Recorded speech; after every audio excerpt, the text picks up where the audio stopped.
Dia bilang nanti sudah saya podcast, tidak saya dapat partai, bilang. Kan sebagian besar ASN ini mereka hanya menghadiri satu kegiatan pasangan calon tertentu aja. Itu saja gitu. Nah, itu patut ya itu. Patut dicurigai itu keberpihakannya, ketidaknetralannya. PJ kemarin. Nih kan PJ itu kan statusnya ASN. ASN. Kita sampai di demo oleh kan salah satu lembaga swadaya masyarakat yang mempertanyakan tindakan Bawaslu terhadap tindakan PJ yang dianggap anggota DPR.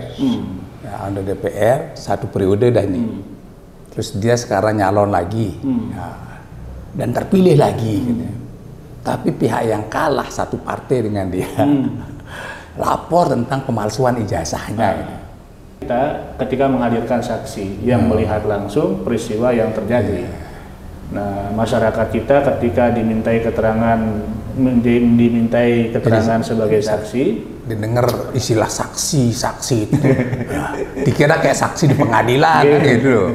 Akhirnya takut dia masyarakat, jadi saksi tersumpah laun macem kan bayangannya itu ketika melihat saudara menghadapi pilkada yang akan datang dengan pilek soal pengawasan, kira-kira prediksi kadang-kadang di satu desa bisa ada 4-5 caleg yang ada di situ gitu. Kan kalau pelanggaran di Bawaslu itu sumbernya dari dua. Pertama temuan itu berasal dari pengawasan yang dilakukan oleh jajaran pengawas kita di lapangan. Kira-kira saya salah enggak ini sebagai ASN berfoto-foto di baliho-baliho itu juga pertanyaan nih.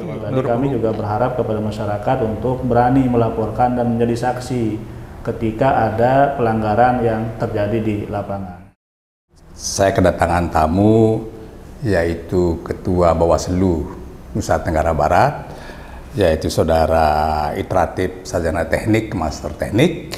Saya merasa terhormat kehadiran beliau di sore hari ini untuk berbincang-bincang di channel saya, yaitu Ngobrol Asik bersama Prof. Asikin. Tentu tema kita nanti sekitar tentang pengawasan dalam menghadapi pilkada di Nusa Tenggara Barat. Assalamualaikum Pak Iratip. Waalaikumsalam. Salam dulu, lama nggak ketemu beliau ini ya, aktivis yang sekarang menduduki posisi Ketua Bawaslu NTB yang punya latar belakang tentunya organisasi kepemudaan, terutama HMI. Ya. Saya HMI Watoa. Gitu. Eranya Pak Sunardi Ayub, eranya Hirsan, eranya Dr. Rosyadi, ya, dulu masih suasana belajar organisasi lah zaman dulu. Karena apa? Jumlah mahasiswa UNRAM kan 100-an, enggak sekarang ribuan kan. Jadi berorganisasi ya ratusan orang aja. Sekarang ini satu fakultas ribuan kan. Betul. Jadi betul dinamika berorganisasi di kampus sekarang itu baik melalui HMI, melalui organisasi PMKRI, ya, melalui organisasi lain itu sangat dinamis. Jadi tempat belajar sebuah perjuangan di kampus melalui organisasi. Betul. Itu. Karena tanpa organisasi kayaknya anak-anak muda kita nanti susah ya meniti karirnya. Begitu Pak. Sampai beliau masih muda sekarang menjadi Ketua Bawaslu. Pertama yang saya mau tanyakan nih ya Pak Itratip, mana yang lebih kompleks ini ya yang akan saudara menghadapi pilkada yang akan datang dengan pilek soal pengawasan, kira-kira prediksi Bapak ini sebagai menangani pengawasan ya pilkada besok, kira-kira yang mana yang lebih ribet gitu ya dibandingkan yang besok pilkada nih. Nah, silakan. Ya, terima kasih Prof atas waktunya memberi kesempatan saya untuk hadir di Ngobrol Asik ini bersama Prof. Asikin.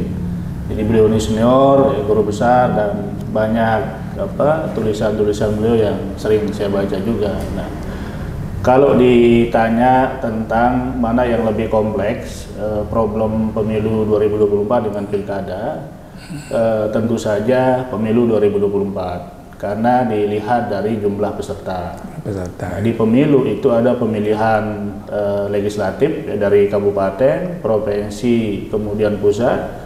Kemudian ada pemilihan DPD dan kemudian pemilihan presiden dan wakil presiden. Nah, itu dilakukan secara bersamaan. Nah, problemnya itu terkait dengan jumlah peserta yang kita awasi dengan ketersediaan SDM kita yang ada. Jadi Prof. Ikin bisa membayangkan itu pengawas desa itu hanya 1 orang per desa. Pengawas desa itu hanya 1 orang per desa. Nah, bisa kita bayangkan 1 orang pengawas desa akan melakukan pengawasan terhadap aktivitas tim kampanye relawan dari caleg di tingkat kabupaten, kemudian provinsi, RI, DPD dan juga presiden dan wakil presiden. Nah, dari segi itu kita cukup ya kewalahan terus terang saja, terutama dalam mendeteksi pelanggaran-pelanggaran yang terjadi di lapangan. Karena sekali lagi jumlah pengawas desa kita terbatas. Nah, pengawas TPS itu baru terbentuk 27 hari sebelum hari H. 1 orang pengawas TPS per TPS. Nah, memang setelah terbentuknya pengawas TPS, tentu saja itu menambah personil kita dalam melakukan pengawasan aktivitas tim kampanye yang ada di lingkungan TPS-nya. Itu memang sangat membantu seperti itu. Nah, beda halnya dengan dengan pilkada. Nah, di pilkada ini kan jumlah pesertanya sangat terbatas. Ya. Misalnya di 1 kabupaten kita hanya mungkin ada yang 2 pasangan calon, ada yang 3, bahkan mungkin maksimal 4 pasangan calon. Nah, dengan jumlah peserta yang terbatas seperti itu, maka Bawaslu lebih mudah untuk memetakan siapa yang menjadi tim kampanye masing-masing pasangan calon yang ada di desa, kemudian kecamatan dan kabupaten. Itu relatif lebih mudah kita pantau lah, lebih mudah kita kita petakan, kita inventarisir seperti itu, Prof. Ya. Nah, kalau di pileg kemarin itu kita agak susah. Oh, ini tim caleg siapa, kemudian tingkatan mana dan seterusnya. Nah, itu memang tantangannya seperti itu. Jadi berarti ke depan ini untuk pilkada ini tidaklah terlalu sulit pengawasan dibandingkan kemarin, apalagi SDM sumber daya manusia di tingkat pengawasan yang Bawaslu punya ini kan sudah terbentuk. Nah, dari infrastruktur juga kira-kira lebih mudah ya, karena mungkin dulu kan kita butuh infrastruktur yang banyak. Sekarang berarti juga dari segi infrastruktur yang mendukung SDM ini sudah siap gitu kan intinya kan. Untuk infrastruktur kita dalam melakukan pengawasan tahapan pilkada ini sudah terbentuk sampai di level Panwas Desa. Ya, jadi jumlah Panwas Desa pilkada dengan Panwas Desa pemilu kemarin itu sama, karena basisnya itu jumlah desa. Ya, pengawas kecamatan juga seperti itu. Nah, karena jumlah pesertanya terbatas, itu kan relatif lebih mudah dan pasangan calonnya kan 1 untuk 1 kabupaten, 2 untuk kabupaten gitu. Beda dengan pileg kemarin, kadang-kadang di 1 desa bisa ada 4-5 caleg yang ada di situ gitu. Belum lagi soal irisan irisan kepentingan di lapangan gitu ya. Dan juga masyarakat kita terus terang selama pileg kemarin itu hampir tidak ada yang mau melaporkan ketika di lapangan ditemukan pelanggaran, Bro. Itu memang tantangan tersendiri. Makanya kadang-kadang kami di Bawaslu itu juga berasumsi tidak ada pelanggaran tindak pidana pemilu di lapangan karena satu pencegahan kita berhasil atau kedua memang masyarakat kita tidak mau melaporkan. Bahkan dalam beberapa kasus ada kendala, Prof. Ya, ada temuan. Kan kalau pelanggaran di Bawaslu itu sumbernya dari dua. Pertama temuan itu berasal dari pengawasan yang dilakukan oleh jajaran pengawas kita di lapangan. Yang kedua itu laporan. Nah, kalau laporan ini memang agak jarang ada dilaporkan ke kita secara langsung, tapi kalau temuan itu kan karena kita yang menemukan, kita yang memproses. Nah, seringkali kendalanya kita ketika menghadirkan saksi yang melihat langsung peristiwa yang terjadi. Nah, masyarakat kita ketika dimintai keterangan sebagai saksi, pertanyaannya apakah ada jaminan keamanan atau tidak? Ya tentu saja Bawaslu tidak bisa memberikan jaminan keamanan. Yang kedua, apakah Bawaslu mau menanggung akomodasi tidak? Ya, nah ini kan juga tantangan karena Bawaslu kan pada saat melakukan pemanggilan saksi itu di Sentra Gakumdu kan tidak punya kewenangan untuk memaksa. Ya. Sehingga begini yuk, karena yang didengar istilah saksi itu ya, dikira kayak saksi di pengadilan gitu. Akhirnya takut dia masyarakat, jadi saksi tersumpah laun macem kan bayangannya itu ketika melihat saksi-saksi di persidangan itu. Sehingga ini memang perlu disosialisasikan persoalan apa nama saksi, apa kerjaannya saksi ketika menemukan itu, sebab bayangannya itu menakutkan sekali soal saksi itu.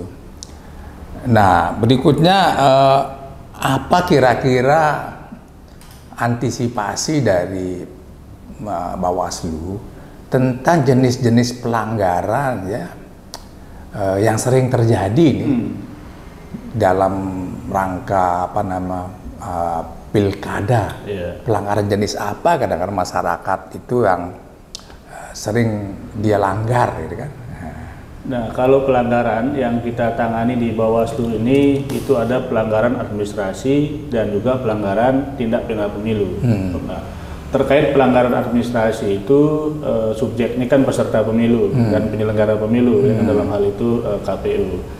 Nah, terkait dengan ini kami secara intensif juga di pemilu kemarin ya, kalau pilkada sekarang kita belum melakukan sosialisasi ke partai-partai politik sebagai pengusung atau mungkin nanti tim kampanye ya, karena di pilkada ini kan pesertanya adalah paslon, jadi nanti yang kita undang itu adalah tim kampanye.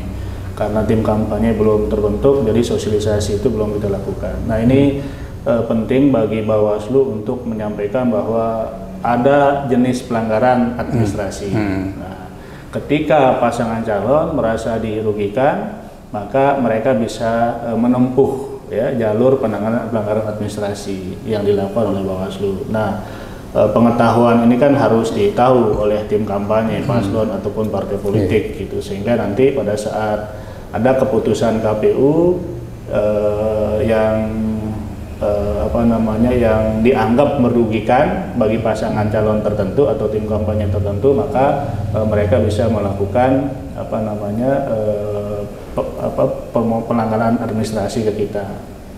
Yang kedua, kita juga melakukan sosialisasi terkait dengan sengketa, karena Bawaslu kan juga punya kewenangan untuk melakukan penanganan sengketa administrasi dan juga TSM, ya, seperti yang pernah kita tangani di kasus Pilkada Sumbawa tahun 2020 yang lalu gitu. Ada salah satu pasangan calon yang mengajukan permohonan sengketa ke Bawaslu. Nah, tentu saja hal-hal seperti ini harus ditahu oleh tim kampanye, pasangan calon dan juga partai politik gitu, Prof. Nah, yang ketiga itu terkait dengan jenis pelanggaran tindak pidana pemilu. Nah, tindak pidana pemilu ini tentu saja kita sosialisasi ke masyarakat, Prof, ya, secara berjenjang, baik itu dilakukan oleh Panwascam kami, Bawaslu Kabupaten Kota dan juga Bawaslu Provinsi. Apa saja jenis-jenis aktivitas atau tindakan yang dilakukan oleh pasangan calon, tim kampanye yang masuk kategori pelanggaran tindak pidana pemilu.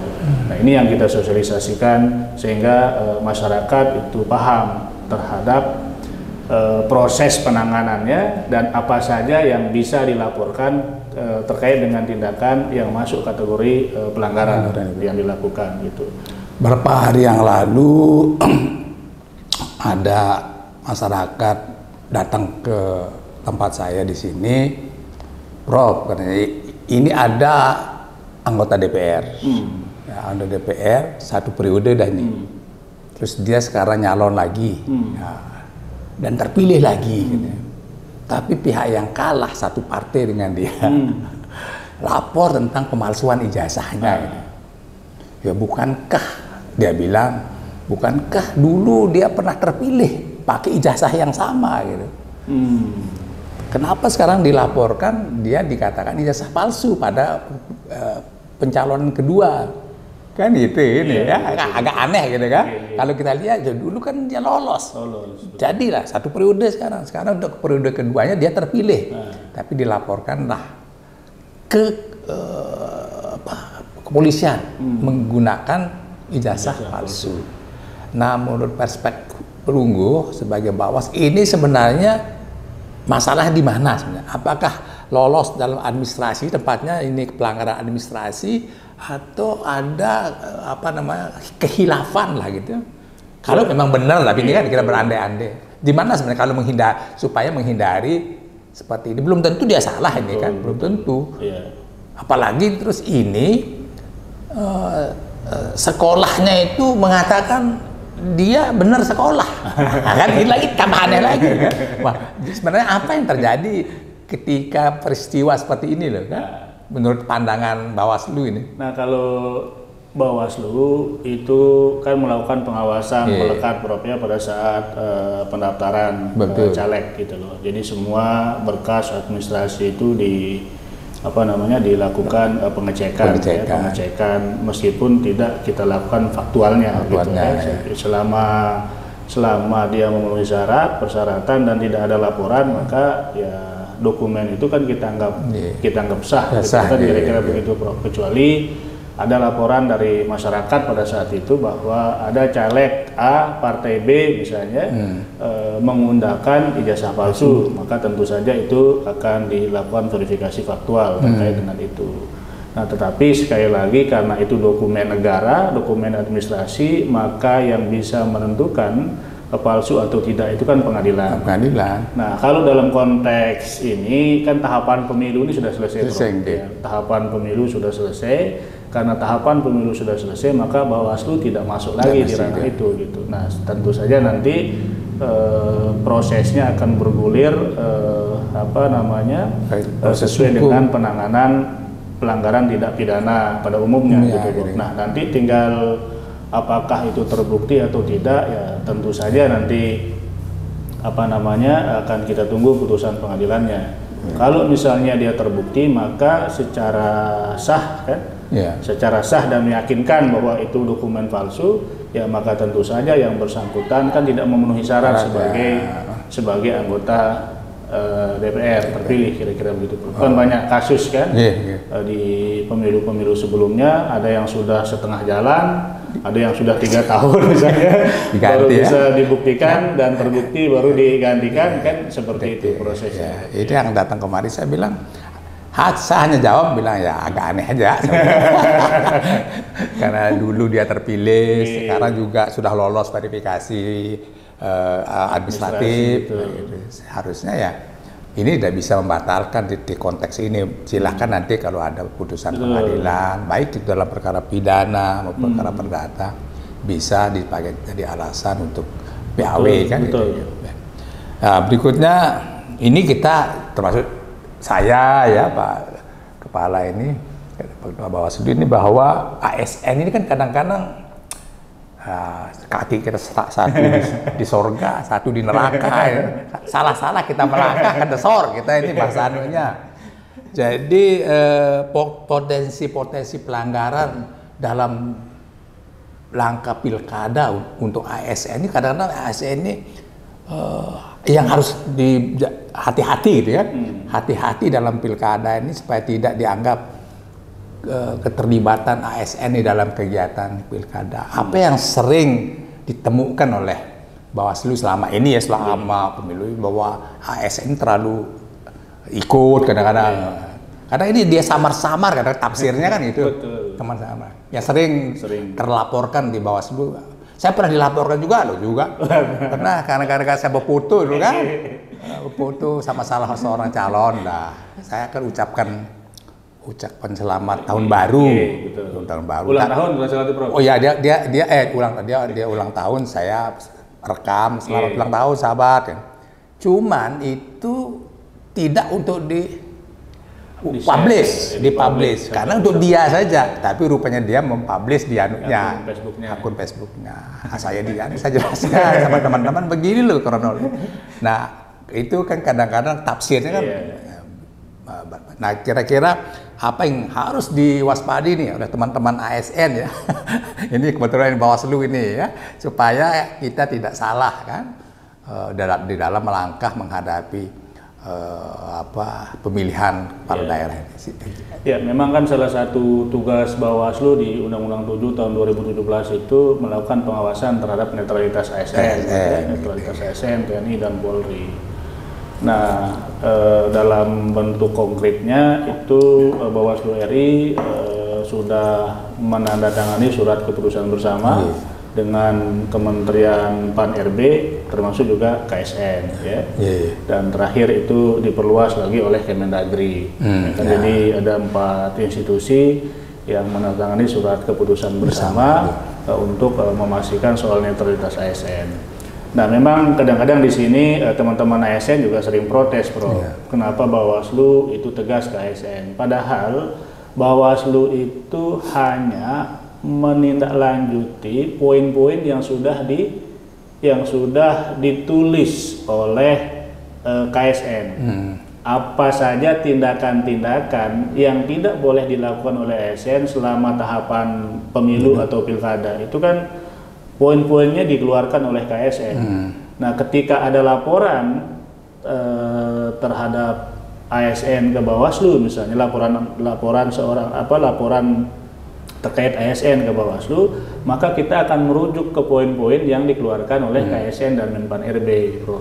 Nah, oleh karena itu kita tidak pernah merumuskan sebenarnya Bawaslu itu tindakan seperti apa dari ASN itu yang masuk kategori tidak netral atau netral. Jadi semuanya itu diterjemahkan oleh KSN sendiri. Ini harus dipahami. Jadi bukan Bawaslu yang merumuskan poin-poin soal netralitas itu, tapi ini KSN dan Menpan RB. Nah, terus yang kedua, sampai hari ini di tahapan pilkada ini kan ada 10 ASN yang sudah kita rekomendasikan ke KSN, Bro, terkait dengan dugaan pelanggaran netralitas. Memang kalau menyangkut ASN yang mau menjadi calon itu kan jelas memang aturannya boleh. Ya kan, nanti dia akan mengajukan surat pengunduran diri itu pada saat pendaftaran. Ya kan, pada saat pendaftaran, dan pemberhentian tetapnya itu nanti pada saat penetapan sebagai pasangan calon. Nah, meskipun ada ketentuan seperti itu, tetap saja di surat KSN itu tidak menjelaskan, tidak menjelaskan kalau misalnya ada ASN yang berminat sebagai calon, maka tidak perlu dilaporkan misalnya seperti itu, selama dia bisa menunjukkan surat izin bahwa yang bersangkutan sedang berproses sebagai calon. Kan kira-kira ini tidak ada, Bro.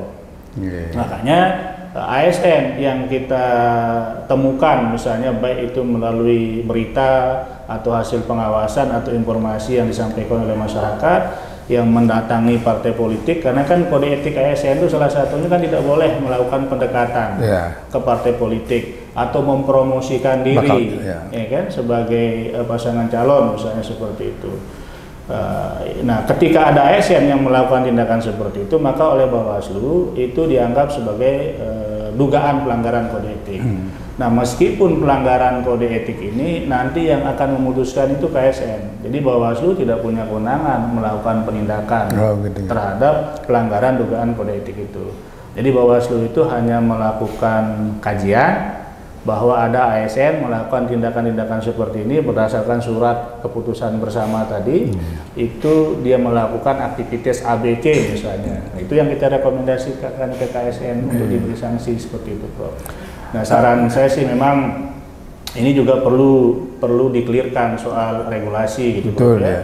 Terutama ASN yang berminat sebagai calon, yang secara terbuka mendeklarasikan dirinya sebagai calon. Nah, kadang-kadang kita juga di Bawaslu ini, misalnya kasus PJ kemarin, nih kan, PJ itu kan statusnya ASN. Kita sampai di demo oleh kan salah satu lembaga swadaya masyarakat yang mempertanyakan tindakan Bawaslu terhadap tindakan PJ yang dianggap melakukan pelanggaran kode etik seperti itu. Ya, kan hal-hal seperti itu muncul di lapangan gitu, Bro. Memang karena kekaburan norma sebenarnya begitu kan, sehingga banyak pertanyaan ini pertanyaan ini yang ke pelinggi, pertanyaan dari masyarakat ataupun dari ASN yang tentunya agak gamang. Misalnya begini, banyak kan baliho sekarang ini. Betul. Baliho kan, figur-figur. Terus lah kalau saya berfoto, katanya kan, ini pertanyaannya ini, kalau saya berfoto di baliho itu, terus saya tunjuk, kadang-kadang seolah-olah saya dianggap pendukung. Kira-kira saya salah enggak ini sebagai ASN berfoto-foto di baliho-baliho itu? Itu juga pertanyaan nih, menurut pelunggu gimana nih? Ya, supaya bisa jelaskan langsung. Betul, memang sekarang ini belum ada pasangan calon. Nah, belum ada pasangan calon sehingga kalaupun ada foto seperti itu, Bawaslu biasanya tetap melakukan penanggalan penanganan pelanggaran secara prosedur gitu, dugaan penanganan secara prosedur terhadap dugaan pelanggaran undang-undang lain, Bro. Jadi tetap meskipun yang bersangkutan belum sebagai pasangan calon gitu loh. Nah, meskipun nanti tidak kita undang klarifikasi misalnya segala macam gitu ya, karena di edaran terakhir itu disebutkan juga bahwa nanti akan tegas itu berlaku setelah ada penetapan pasangan calon. Penetapan ya? Ya, tetapi kan kadang-kadang itu begini, bisa foto lama, begitu penetapan pasangan calon, foto lama itu bisa muncul. Kadang-kadang kan itu dilaporkan juga ke kita. Karena kan foto ini tidak bercerita dia, kapan dia diambil, kemudian kapan dia di-share gitu loh, Bro. Jadi harapan kita tetap menghindari ya, ASN itu dia menghindari berpose dengan baliho ya kan, atau bakal pasangan calon yang sedang melakukan sosialisasi di luar konteks tugas kenegaraannya gitu ya, untuk menghindari ya, hal-hal seperti itu. Karena sekali lagi kita juga kan tidak bisa mencegah orang kalau melapor ke Bawaslu, Bro. Makanya yang hadir dari sebuah undangan, undangan silaturahmi keluarga besar nih, keluarga besar yang undang tiang berdampingan sama dia. Ini bakal calon, ini kan belum mendaftar sebagai calon, bakal calon. Wah, rame. Saya pikir undangan itu hanya 3-4 orang lah gitu ya, di WA, sila datang. Nah, sana kan bahasa sasar lah kita, keluarga besar. Datanglah tiang, tapi rame banget. Terus enggak seberapa itu beredar foto tiang yang berdampingan sama ini dengan halayak yang rame. Hanya itu saya kan kebukakan dalam forum itu bahwa saya datang kemari diundang, saya bilang kedua ini undangan di saya ini silaturahmi. Silaturahmi. Jadi mohon saya bilang wartawan, jangan bilang gitu, memahami bahwa forum ini bukan soal dukung-mendukung, tapi soal diskusi antar keluarga. Karena banyak juga yang mencurigai saya datang ke tempat itu sebagai keluarga itu. Nah, jadi kalau hal seperti itu, Pak Ketua ya, kita karena belum ada tidak termasuk kan dalam konteks dianggap kita sebagai pelanggaran netralitas ASN, karena hal seperti itu banyak terjadi. Wah, udah beredar ini di dunia maya foto tiang nih ke. Dia maksudnya nanti mungkin dia pakai alat melaporkan saya ketika sudah jadi pasangan calon gitu. Ini susahnya kan gitu. Mungkin Prof. Ikin itu pernah mendengar ya di pemilu kemarin itu ada salah seorang calon DPR RI, dia menghadiri dia juga sebagai panitia di situ yang melibatkan banyak tokoh-tokoh. Salah satunya ada ASN, mungkin ada salah satu rektor juga ya, ada salah satu rektor di situ. Nah, foto itu diambil sebelum penetapan yang bersangkutan sebagai calon. Nah, begitu dia sudah menjadi calon, foto itu lagi muncul. dan yang membuat kita waktu itu sampai harus melakukan penelusuran itu karena dibuat caption gitu. Caption ya, itu ditambah-tambah ya. Betul, jadi keterangannya bahwa didukung oleh organisasi ini gitu. Nah, jadi kan padahal foto itu diambil sebelum yang bersangkutan sebagai calon. Nah, hal-hal seperti ini yang bisa saja akan terjadi ya, meskipun itu tidak ada dampak lebih lanjut, kan cuma kita rugi waktu kadang-kadang, Prof. Betul. Kita juga malu dipanggil Bawaslu itu sebenarnya. Kita ASN ini pertama kita malu, dianggap nggak ngerti hukum. Terus waktu kita juga. Jadi oleh kita nggak berhati-hati kalau saya memberikan saran kan sama teman-teman ASN itu. Begini Pak, juga Pak Ketua ya. Kadang-kadang ada pasal yang kontradiktif gitu ya. Misalnya kan kita ini diminta untuk memilih calon yang tentunya kita paham visi misinya kan. Nah, kita baru tahu visi misinya kalau menghadiri kan kampanyenya kan gitu. Sementara kita dilarang kan ini di aturan ASN tidak boleh menghadiri kampanye. Saya bilang, kalau saya ditanya, saya pernah ditanya sama orangnya, Pak Ikin siapa yang mau dipilih? Saya nggak tahu, saya bilang, karena saya nggak tahu programnya. Karena kita dilarang hadir di situ. Saya bilang, kita dapat cerita dari cerita saja kan. Nah, ini kadang pasal yang ambigu. Betul. Rakyat disuruh memilih calonnya yang bagus, tapi tidak boleh datangi. Kan, makanya pandangan saya kan begini, mungkin salah menurut Pak Bawaslu ini. Pandangan saya, boleh saja saya menghadiri, asal jangan pakai atributnya mereka. Itu pandangan saya, tapi dia. Jadi misalnya kalau kampanye calon dari Golkar, saya nggak perlu pakai fotonya orang itu dan pakai baju kuning misalnya gitu. Tapi kalau saya datang tidak pakai atribut, masa saya salah ya? Ini kan pandangan saya, kira-kira pandangan Bawaslu gimana? Itu sering terjadi, Prof. Sering terjadi itu pada saat kampanye misalnya, atau kegiatan sosialisasi yang dilakukan oleh pasangan calon misalnya, khusus konteks pilkada ya, atau pemilu kemarin. Itu jajaran kita di lapangan itu pasti akan mendata apakah yang hadir di situ ada ASN, kan? Ada jabatan pejabat-pejabat yang dilarang oleh undang-undang untuk hadir di situ. Pasti itu, Prof. Itu SOP standar sudah.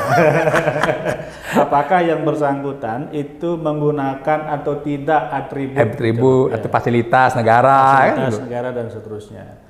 Yang kedua, kadang-kadang juga berkembang di diskusi kita. Apakah yang bersangkutan atau ASN yang bersangkutan itu hanya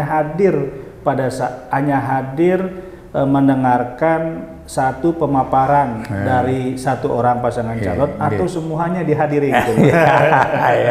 Nah, kadang-kadang muncul kalau misalnya dia bisa menunjukkan bahwa dia hadir di semua pasangan calon, clear kan? Iya, jadi artinya kita juga merasa yakin bahwa betul yang bersangkutan ini ingin mendengarkan visi misi dari seluruh pasangan calon yang ada. Tetapi mohon maaf, Prof, Ikin ya, pengalaman kita itu kan sebagian besar ASN ini mereka hanya menghadiri satu kegiatan pasangan calon tertentu aja. Itu saja gitu. Nah, itu patut ya, itu patut dicurigai itu keberpihakannya, ketidaknetralannya. Jadi kalau kita bisa tunjukkan apakah kadang-kadang kan banyak yang berkelit. Kan kita ini juga pemilih ingin tahu, tetapi apakah Anda bisa membuktikan bahwa Anda hadir di semua kegiatan kampanye yang dilakukan oleh pasangan calon yang lain.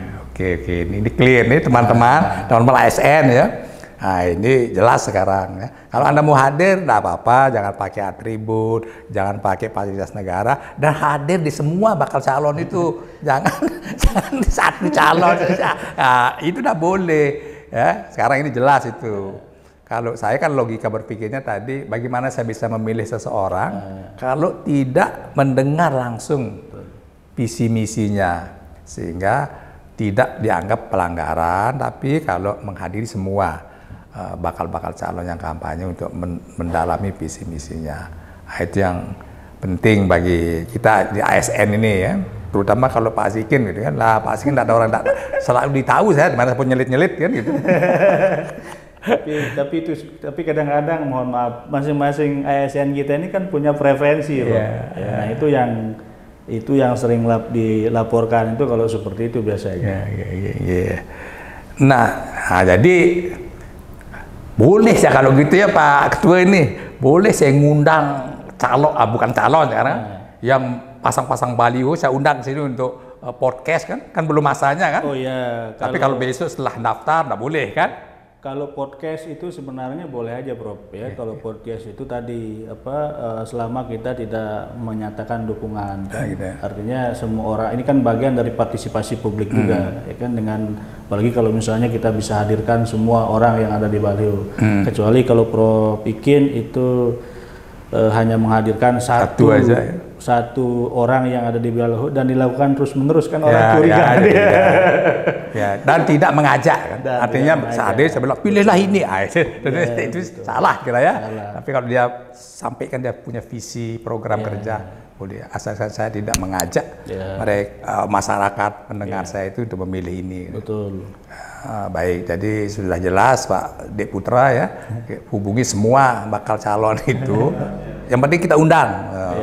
Kita undang. Memang banyak saya minta kan mau podcast, tapi saya dulu konsultasi dulu. Nah, ini cara konsultasi. Cuman saya bilang sama mereka itu calon-calon, Anda apa-apa sekarang boleh aja datang karena belum masa kampanye, saya bilang gitu. Boleh aja kalau ada waktu. Tapi rata-rata belum siap karena belum dapat partai. Betul. Dia bilang nanti sudah saya podcast, enggak saya dapat partai, bilang. Itu. Ya sila, ada lagi saran-saran Pak Ketua ini yang lain untuk masyarakat, saran kepada masyarakat. Ya, yang pertama sekarang ini sedang tahapan coklit, Prof. Jadi kita juga mengajak masyarakat untuk mengecek datanya itu masuk DP atau tidak. Ya. Kalau misalnya belum masuk pada saat coklit itu disampaikan ke petugas coklit yang ada gitu, atau jajaran pengawas. Yang kedua, kami juga berharap kepada masyarakat untuk melakukan pengawasan terhadap proses coklit yang sedang berjalan gitu, karena Bawaslu juga melakukan pengawasan terhadap proses coklit itu, dan kita harapkan juga masyarakat seperti itu, sehingga kadang-kadang kan setelah selesai pemilu seringkali kita mendengar ada pemilih siluman, ada pemilih yang dimobilisasi dari tempat tertentu, kan sering-sering kita dengar isu-isu seperti itu. Nah, sebenarnya proses pencoklitan dalam rangka menyiapkan data pemilih ini kan sudah sangat terbuka sekali dilakukan gitu. Oleh karena itu masyarakat itu harus mengambil peran untuk melakukan pengawasan secara aktif. Nah, yang ketiga tentu saja kami berharap kepada masyarakat untuk melakukan pengawasan ini terhadap seluruh tahapan, Prof. Ya, tahapan penyelenggaraan pilkada yang akan berlangsung. Kadang-kadang di masyarakat kita ini itu memaknai pemilu kada atau pemilu itu adalah hari pencoblosan. Jadi padahal tahapan pilkada ini kan sudah berproses ya. Begitu juga di pemilu kemarin itu hampir tidak ada yang peduli gitu dengan tahapan-tahapan ini. Itu, ya. Nah, oleh karena itu pengawasan kita terhadap pemilu itu tidak hanya dilakukan pada saat rekapitulasi perolehan suara, tetapi dimulai dari seluruh tahapan yang sedang berjalan. Nah, yang terakhir seperti yang saya sampaikan di awal tadi, kami juga berharap kepada masyarakat untuk berani melaporkan dan menjadi saksi ketika ada pelanggaran yang terjadi di lapangan, karena partisipasi masyarakat itu menjadi sangat penting dalam mengungkap pelanggaran-pelanggaran pemilu yang terjadi di lapangan, Bro. Baik, baik.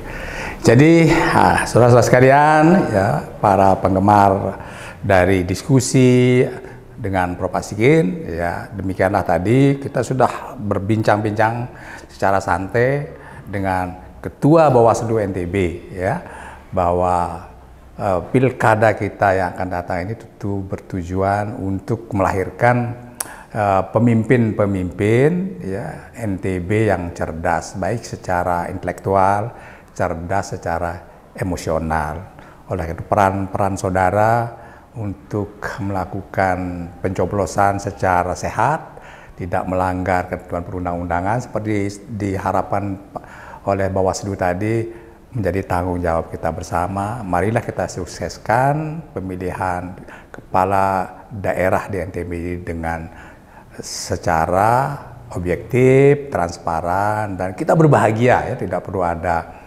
gontok-gontokan lah gara-gara memilih pemimpin. Siapapun yang terpilih itulah putra terbaik Nusa Tenggara Barat.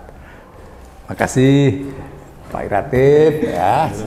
Sila kita ngupi dulu.